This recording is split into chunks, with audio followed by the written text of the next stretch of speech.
এমন স্বপ্নের অগোচর ছিল। যাও, এই মুহূর্তেই তোমার নির্বাসিত করলাম। আর সেলুকাস, তোমার অপরাধ তত নয়, কিন্তু ভবিষ্যতে স্মরণ রেখো যে গ্রিক সম্রাটের সম্মুখে চক্ষু রক্তবর্ণ করে গ্রিক সেনাপতি শোভা পায় না। আর যুবক সম্রাট, তোমায় যদি বন্দী করি, কি অপরাধী সম্রাট? আমার শিবিরে তুমি শত্রুর গুপ্তচর হয়ে প্রবেশ করেছো, এই অপরাধে। ভেবেছিলাম সেকেন্ড সাহস। এক গৃহহীন নিরাশ্রয় হিন্দু রাজপুত্র ছাত্র হিসেবে তার কাছে উপস্থিত, তাতেই তিনি ত্রস্ত। সেকেন্দার শাহ এত কাপুরুষ তা ভাবিনি। সেলুকাস, বন্দী করো। সম্রাট, আমায় বধ না করে বন্দী করতে পারবেন না।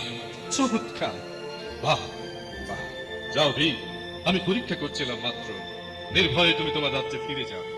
আর আমি এক ভবিষ্যৎবাণী করি, মনে রেখো, তুমি শীত রাজ্য উদ্ধার করবে, তুমি দুর্জয় দিক বিজয়ী হবে। যাও বীর, যাও, মুক্ত তুমি।